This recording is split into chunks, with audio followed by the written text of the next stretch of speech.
The 360 controller was the primary controller of two different platforms for near a decade.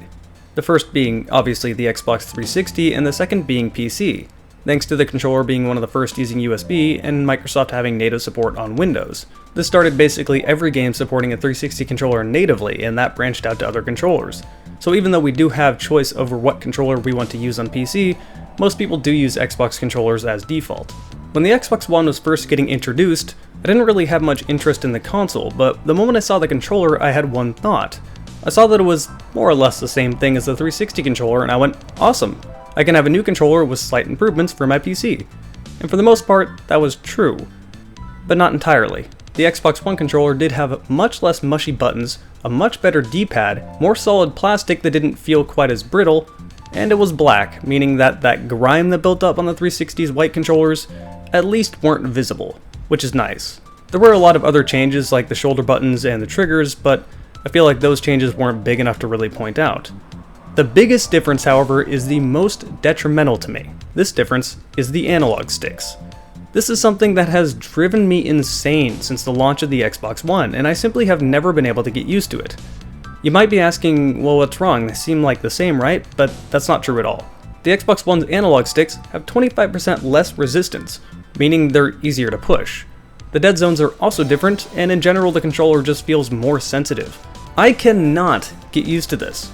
This is obviously a very subjective thing, but when you have near a decade of experience with one controller, swapping to another controller with a difference that big feels just impossible to do. It really does sound like a small difference and that I should probably stop complaining, but it's not a small difference. That minute change makes a huge difference when it comes to actually executing in-game. For example, let's take Halo, the only reason I have an Xbox. When it comes to me using controllers, I don't have a tendency to make small minute movements with the analog stick. I tend to make sudden, fast, jerky movements. And for this reason I usually lower my sensitivity in Halo. Most people run with 3 or 4 sensitivity, but I put mine down to 2. Well, the Xbox One controller, it always feels too sensitive no matter what I have it on, and I simply can't ever aim properly. It feels like I'm not only fighting the opponent, but I'm fighting the controls. To make things worse, 343 entirely fucked over Halo 5's aiming, but that's for another day. My more recent experience with this is with Rivals of Aether. So I've been using my 360 controller for a long time. I've had it for, near 10 years at this point, and it's pretty worn in. The analog stick's starting to break, it's getting a little bit loose, and it's just about time for a new controller. Well, I figured I have basically a new Xbox One controller I don't use because I got an Elite controller just so I can use the paddles. I might as well try out the Xbox One controller because I don't want to buy a new 360 controller. If I already have a controller, no reason to spend more money, right? Well, after about a week I gave up on that idea and just went back to using my old worn-in 360 controller and just accepted that I'm going to have to get a new 360 controller. I cannot use the Xbox One controller.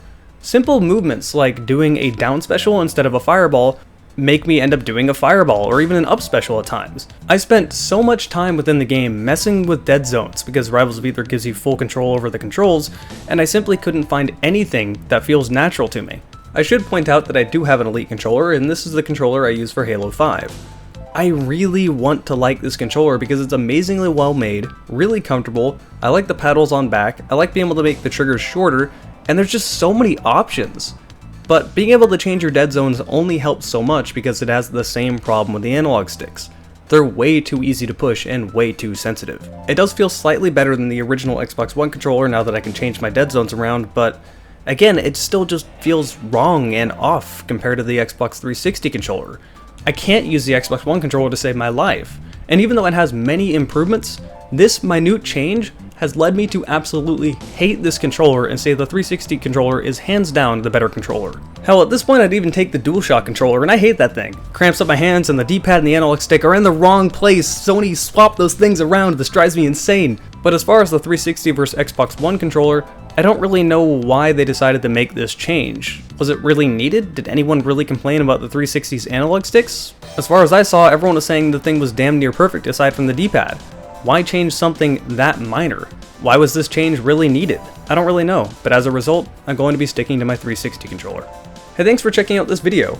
If you enjoyed it, be sure to like, favorite, comment, subscribe, and share this video around. If you really enjoyed it, consider contributing to my Patreon. Given the ad situation happening on YouTube, it's actually kind of put me in a little bit of a financial situation, so anything you could contribute would be a huge help to me. Thanks for watching, and I will see you next time.